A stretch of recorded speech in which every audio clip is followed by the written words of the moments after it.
بسم اللہ الرحمن الرحیم۔ السلام علیکم خواتین و حضرات۔ ہائیبرڈ جنگ کیا ہوتی ہے؟ یہ ہائیبرڈ جنگ صدیوں پرانا طریقہ جنگ ہے جس میں بہترین حکمت عملی، جنگی حکمت عملی کے طور پر اس بات کو سمجھا جاتا ہے کہ بغیر دشمن کے ساتھ جنگ کیے اس کو فتح کر لیا جائے، تو ہائیبرڈ وار جو ہے وہ بھی اس نوعیت کی ایک جنگ ہے۔ اس جنگ میں جو اصل مقصد ہے وہ یہ ہے کہ دشمن کے ارادے کو، اس کی ول کو بریک کر دیا جائے۔ یہ کام ذہنوں اور دلوں کو زیر کیے بغیر ممکن نہیں ہوتا۔ اب اپنے مد مقابل کو رعب اور دبدبے میں لانے کے لیے اور مخالف کے ارادوں کو توڑنے کے لیے جتنے بھی اقدامات کیے جائیں وہ اس خاص جنگ کے زمرے میں آ جاتے ہیں۔ یہ کام باقاعدہ ایک مربوط حکمت عملی، منصوبہ بندی اور تکنیک سے کیا جاتا ہے۔ سیاست، ڈپلومیسی، معاشی دباؤ، فوجی دباؤ، سرجیکل سٹرائکس اور سب سے بڑھ کر نفسیاتی بالادستی وغیرہ اس جنگ کے ہتھیار ہیں۔ میڈیا کا استعمال اس ضمن میں خاص اہمیت کا حامل ہے کیونکہ disinformation, misinformation, photo copy, false flag operation اور نفسیاتی آپریشنز کی مدد سے مرنافرت، کرواہٹ، طبقاتی کشمکش، علیحدگی کی تحریکیں پیدا کر کے معاشرتی اور سیاسی نظام کو توڑ پھوڑ کر رکھ دیا جاتا ہے۔ یہ تکنیک تو بہت پرانی ہے، البتہ آج انسان کے پاس جدید ہتھیار اور میڈیا کے زمرے میں ایسے ذرائع میسر آ گئے ہیں کہ تقریباً غیر محسوس انداز میں جمہوریت اور آزادی اظہار کے نام پر مہلک زخم لگائے جا سکتے ہیں۔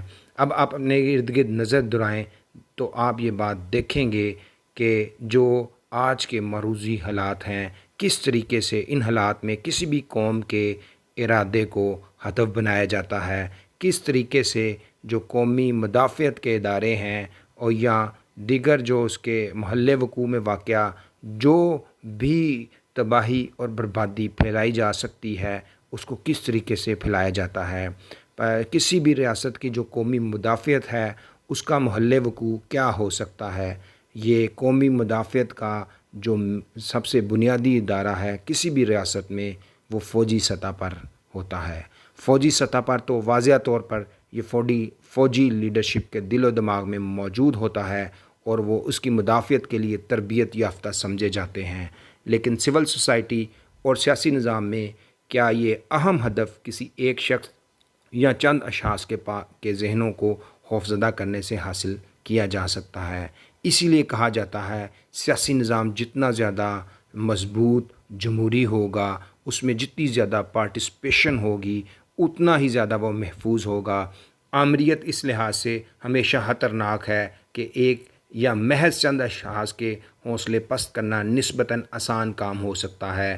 قبائلی معاشرہ سب سے زیادہ سخت جان اسی وجہ سے ہوتا ہے کیونکہ ان کے ہاں تمام اہم ارکان کی رائے جرگہ کی صورت میں مربوط ہوتی ہے، لہٰذا اندرونی کشمکش میں مبتلا ایک ٹوٹا پھوٹا معاشرہ ہائیبرڈ جنگ کا بہترین ہدف بن سکتا ہے۔ اگر یہ حالات موجود نہ ہوں تو پہلے سے وہاں تک یہ حالات پیدا کیے جانے ضروری ہیں۔ یہی ایک کامیاب ہائیبرڈ جنگ جیتنے کی ایک اہم پیشگی شرط ہے۔ اب اپنے پاکستان کے معروضی حالات پر نظر ڈالیے اور اندازہ لگائیے کہ ہمارے چند لوگ جمہوریت، آزادی اظہار اور لبرلزم کے نام پر کیا کیا خدمات سر انجام دے رہے ہیں۔ کس طرح عراق، لیبیا، سوڈان، مصر، نائجیریا وغیرہ کافی خوشحال اور مستحکم ملک تھے، پھر ان کے ساتھ کیا ہوا، کیسے ہوا اور کیوں کیا گیا۔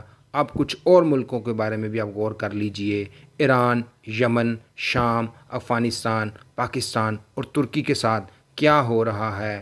یہ وحد حسن اتفاق بھی ہے کہ تقریباً تمام مسلمان ممالک ہی معاشی اور سیاسی مسائل کے علاوہ اندرونی توڑ پھوڑ کا شکار ہیں۔ ان تمام مصیبتوں کی جڑ ان ملکوں کا مذہبی رجحان ہے یا وہ جو ان کا مخالف لبرل اور نام نہاد روشن خیال۔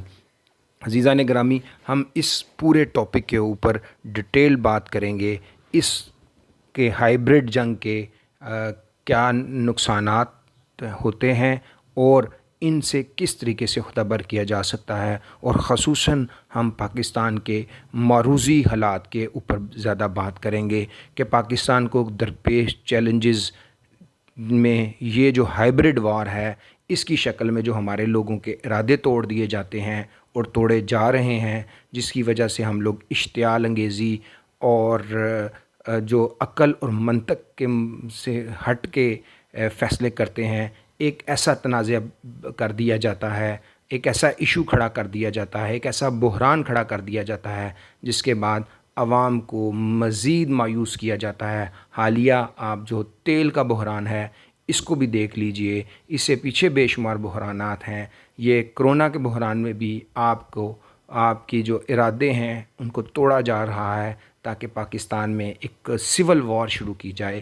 تو آخر میں ہم ایک دفعہ پھر آپ کو بتائیں گے یہ جو ہائبرڈ وار ہے یہ بڑا اہم ہے، کیونکہ پاکستان اس وقت پاکستان جو ہے وہ ایٹمی طاقت ہے، اور پاکستان کا جو میزائل ڈیفنس سسٹم ہے وہ بہت ایڈوانس اور کیپیبل ہے۔ نیوکلیئر وار ہیڈز کو انٹر کانٹیننٹل یعنی کہ بین البراعظمی جو ہے میزائل وہاں تک بھی وار ہیڈ کو پہنچانے کی پاکستان صلاحیت رکھتا ہے۔ اس لیے پاکستان کے یہ خطرے کو مٹانے کے لیے پاکستان پر ہائبرڈ وار جو ہے اس کو مسلط کیا گیا ہے، اور اس ہائبرڈ وار کے ذریعے سے پاکستان کو معاشی طور پر، سیاسی طور پر، سماجی طور پر بھی برباد کرنے کی پوری کوشش کی جا رہی ہے تاکہ لوگوں کے ارادے ٹوٹیں اور وہ اپنے ملک میں سول وار کی طرف جائیں اور خود ہی لڑ کے جس طریقے سے شام والے لڑ رہے ہیں یہ لڑیں۔ تو ہائبرڈ جو وار ہے